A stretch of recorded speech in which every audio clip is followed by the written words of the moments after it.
Welcome সকলকে। আজকে আমরা আলোচনা করব ভূগোল বিষয়ের 5 নম্বরের কয়েকটি গুরুত্বপূর্ণ প্রশ্ন, যেগুলি মাধ্যমিক 2026-এ আসার সম্ভাবনা খুবই বেশি। তো সর্বপ্রথম আমাদের জেনে নেওয়া দরকার যে কোন কোন অধ্যায়গুলি থেকে 5 নম্বরের প্রশ্ন আসবে। তো ভূগোলের মধ্যে যে সকল অধ্যায়গুলি রয়েছে, মানে প্রাকৃতিক ভূগোলের 3টি অধ্যায় রয়েছে। একটি হচ্ছে বহির্জাত প্রক্রিয়া ও তাদের দ্বারা সৃষ্টি ভূমিরূপ, দ্বিতীয় অধ্যায়ে রয়েছে বায়ুমণ্ডল, তৃতীয় অধ্যায়ে রয়েছে বায়ুমণ্ডল। এই 3টি অধ্যায় মিলিয়ে মোট 4টি 5 নম্বরের প্রশ্ন থাকবে। এখান থেকে তোমাদেরকে যে কোনো 2টি প্রশ্নের উত্তর লিখতে হবে। আর ভারতের ভূগোল থেকে 2টি অধ্যায় থেকে 5 নম্বর প্রশ্ন থাকবে। প্রথম অধ্যায় হচ্ছে ভারতের প্রাকৃতিক পরিবেশ, দ্বিতীয় অধ্যায় হচ্ছে ভারতের অর্থনৈতিক পরিবেশ। এই 2টি অধ্যায় থেকে মোট 4টি 5 নম্বরের প্রশ্ন থাকবে। তোমাদেরকে যে কোনো 2টি প্রশ্নের উত্তর লিখতে হবে, মোট 10 নম্বর। তাহলে প্রাকৃতিক ভূগোল থেকে আমাদের 10 নম্বর এবং ভারতের যে ভূগোল রয়েছে সেখান থেকেও 10 নম্বর, টোটাল 20 নম্বরের 5 নম্বরের প্রশ্ন থাকবে। তাহলে এবার আসা যাক কোশ্চেনগুলো। মনোযোগ সহকারে তোমরা সবাই ভিডিওটি দেখবে এবং ভিডিওর শেষে আমি তোমাদেরকে এই পুরো ভূগোল বিষয় থেকে 4টি গুরুত্বপূর্ণ প্রশ্ন বলে দেব, সকল অধ্যায়গুলি থেকে মিলিয়ে মোট 4টি। তার আগে আমি যে সাজেশনটা তৈরি করেছি তোমাদের জন্য, সেটি সবাই মনোযোগ সহকারে দেখে নাও। প্রথম যে অধ্যায়টি রয়েছে সেটি হচ্ছে বহির্জাত প্রক্রিয়া ও তাদের দ্বারা সৃষ্টি ভূমিরূপ। এখানে প্রথম প্রশ্ন রয়েছে, নদীর ক্ষয়কার্যের ফলে সৃষ্টি গঠিত 3টি ভূমিরূপের চিত্রসহ বর্ণনা দাও। দ্বিতীয় প্রশ্ন রয়েছে, বায়ুর ক্ষয়কার্যের ফলে সৃষ্টি গঠিত 3টি ভূমিরূপের চিত্রসহ বর্ণনা দাও। তৃতীয় প্রশ্ন রয়েছে, শুষ্ক অঞ্চলে বায়ু ও জলধারা মিলিত কাজের ফলে গঠিত ভূমিরূপগুলির বর্ণনা দাও। এবং চতুর্থ প্রশ্ন রয়েছে, নদীর সঞ্চয় কার্যের ফলে সৃষ্টি গঠিত 3টি ভূমিরূপের চিত্রসহ বর্ণনা দাও। তো এই ছিল আমাদের প্রাকৃতিক ভূগোলের যে প্রথম অধ্যায়, সেই প্রথম অধ্যায় থেকে 4টি গুরুত্বপূর্ণ প্রশ্ন। এবার দ্বিতীয় অধ্যায়ে যাওয়া যাক। এবার হচ্ছে বায়ুমণ্ডল।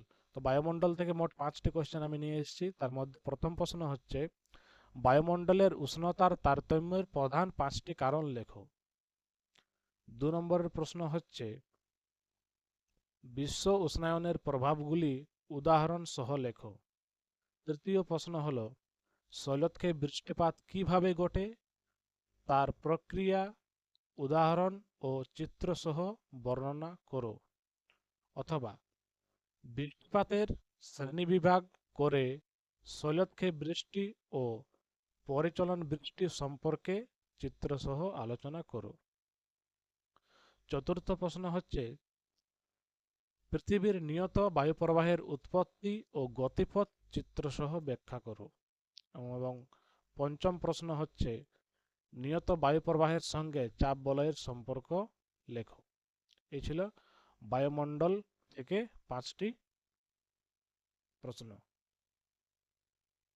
এরপর আছে বায়ুমণ্ডল। বায়ুমণ্ডল থেকেও মোট 5টি প্রশ্ন রয়েছে। 1 নম্বর প্রশ্ন হচ্ছে, সমুদ্র স্রোত সৃষ্টির কারণগুলি আলোচনা করো। দ্বিতীয় প্রশ্ন হচ্ছে, পৃথিবীর জলবায়ুর উপর সমুদ্র স্রোতার প্রভাবগুলি আলোচনা করো। তৃতীয় প্রশ্ন হচ্ছে, পৃথিবীর নির্দিষ্ট জলভাগে মুখ্য জোয়ার ও গৌণ জোয়ার কিভাবে সৃষ্টি হয় তা চিত্রসহ ব্যাখ্যা করো। চতুর্থ প্রশ্ন হচ্ছে, ভরাকটাল ও মোরাকটাল কিভাবে সংগঠিত হয়, ব্যাখ্যা দাও। পঞ্চম প্রশ্ন হল, জোয়ার ভাটার ফলাফল আলোচনা করো অথবা জোয়ার ভাটার প্রভাব আলোচনা করো। তাহলে আমাদের প্রাকৃতিক ভূগোল থেকে 3টি অধ্যায়ের 5 নম্বরের প্রশ্ন তোমাদেরকে বলে দিলাম। এবার আমরা আসি ভারতের ভূগোলে। ভারতের ভূগোলের প্রথম যে অধ্যায়টি রয়েছে সেটি হচ্ছে ভারতের প্রাকৃতিক পরিবেশ। তো ভারতের প্রাকৃতিক পরিবেশ থেকে মোট 7টি কোশ্চেন আছে। প্রথম প্রশ্ন হচ্ছে ভারতের পূর্ব ও পশ্চিম উপকূলের সমভূমির প্রাকৃতিক বৈশিষ্ট্যের পার্থক্য আলোচনা করো। দ্বিতীয় প্রশ্ন হচ্ছে প্রস্থ বরাবর হিমালয় শ্রেণীবিভাগ করো। তৃতীয় প্রশ্ন হচ্ছে ভারতের জলবায়ুর প্রধান বৈশিষ্ট্যগুলি আলোচনা করো। চতুর্থ প্রশ্ন হচ্ছে উত্তর ভারতের নদ নদী ও দক্ষিণ ভারতের নদ নদীর পার্থক্য লেখো। পঞ্চম প্রশ্ন হচ্ছে ভারতের জলবায়ুর উপর মৌসুমী বায়ুর প্রভাব আলোচনা করো। এবং ষষ্ঠ প্রশ্ন হচ্ছে ভারতের জলবায়ুর প্রধান নিয়ন্ত্রকগুলি আলোচনা করো। এবং সপ্তম প্রশ্ন হচ্ছে ভারতের ভূপ্রাকৃতিক উল্লেখ করে যে কোনো একটি বিভাগ সম্পর্কে লেখো। ভারতের ভূপ্রাকৃতিক অর্থাৎ তোমাদের যে ফিজিওগ্রাফিক ডিভিশন অফ ইন্ডিয়া রয়েছে তার মধ্যে যে কোনো একটি পার্ট তোমাদেরকে আলোচনা করতে হবে। এই ছিল আমাদের ভারতের প্রাকৃতিক পরিবেশ। এবারে আসি সবচেয়ে যেটা গুরুত্বপূর্ণ ভারতের ভূগোলের মধ্যে, সেটি হচ্ছে ভারতের অর্থনৈতিক পরিবেশ। তো এখান থেকে মোট আমি 8টি কোশ্চেন রয়েছে। তো 1 নম্বর প্রশ্ন হলো ভারতের চা চাষের অনুকূল পরিবেশগুলি আলোচনা করো। 2 নম্বরের প্রশ্ন হলো ভারতের ধান চাষের অনুকূল পরিবেশগুলি আলোচনা করো। 3 নম্বরের প্রশ্ন হলো ভারতের ইক্ষু বা আখ চাষের অনুকূল পরিবেশগুলি আলোচনা করো।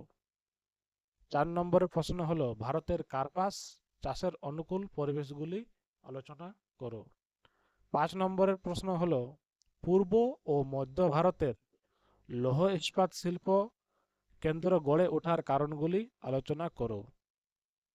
6 নম্বরের প্রশ্ন হচ্ছে পশ্চিম ভারতে পেট্রো রসায়ন শিল্প বিকাশের কারণগুলি আলোচনা করো।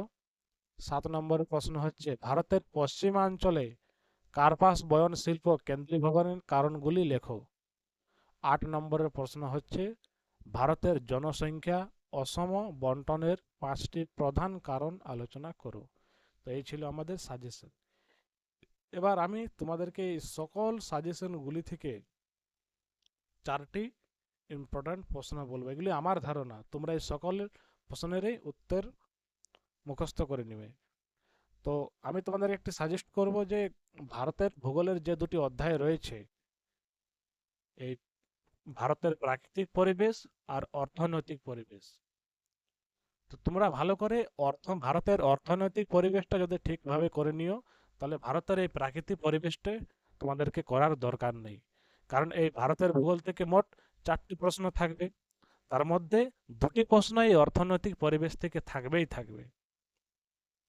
তো আমি এই অর্থনৈতিক পরিবেশ থেকে 2টি প্রশ্ন তোমাদেরকে বলবো। তো 2টি প্রশ্ন হচ্ছে প্রথমের যে প্রশ্নটি রয়েছে ভারতের চা চাষের অনুকূল পরিবেশগুলি আলোচনা করো।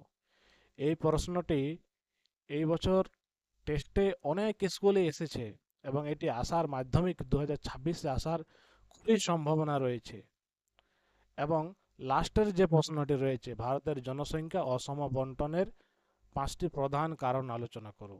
এখান থেকে এই 2টি প্রশ্ন আমি তোমাদেরকে সাজেস্ট করব। আরেকটি প্রশ্ন গুরুত্বপূর্ণ হচ্ছে 5 নম্বরের প্রশ্নটি, যেটি মাধ্যমিক 2025-এ আসার খুবই সম্ভাবনা ছিল কিন্তু আসেনি। তোমাদের এইবারে পরীক্ষা এটি আসার কিন্তু খুবই সম্ভাবনাও রয়েছে। এই প্রশ্নটিও 5 নম্বরের যে প্রশ্নটি রয়েছে পূর্ব ও মধ্য ভারতে লৌহ ইস্পাত শিল্প কেন্দ্র গড়ে ওঠার কারণগুলি আলোচনা করো। তো এই ভারতের অর্থনৈতিক পরিবেশ থেকে আমি তোমাদেরকে এই 3টি প্রশ্ন বললাম আর বলবো। তো তোমরা এই ভারতের অর্থনৈতিক পরিবেশ থেকে এই 3টি প্রশ্ন যদি করে থাকো তো আশা রাখছি যে কমন পেয়ে যাবে। ভারতের প্রাকৃতিক পরিবেশটা করাতে তোমাদের দরকার নেই, তোমরা যদি এই ভারতের অর্থনৈতিক পরিবেশটি ঠিকভাবে করে থাকো তাহলে ভারতের আমাদের এই যে প্রাকৃতিক পরিবেশ রয়েছে সেটি না করলেও তোমরা কিন্তু এখান থেকে অ্যান্সারগুলি লিখতে পারবে।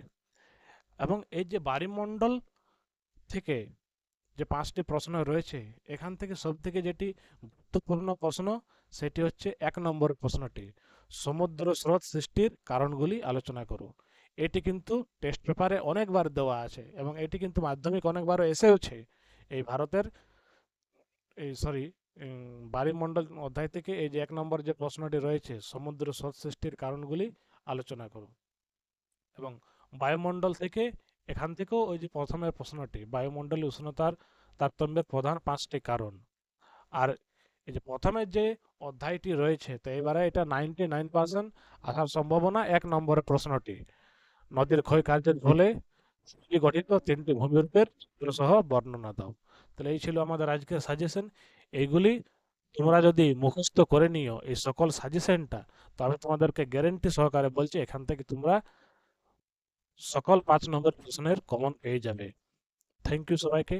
চ্যানেলটি যারা এখনো পর্যন্ত সাবস্ক্রাইব করোনি করে দাও, এবং নেক্সট আমি ইতিহাসেরও কয়েকটি গুরুত্বপূর্ণ প্রশ্ন তোমাদেরকে বলে দেবো নেক্সট ভিডিওতে। থ্যাংক ইউ সবাইকে।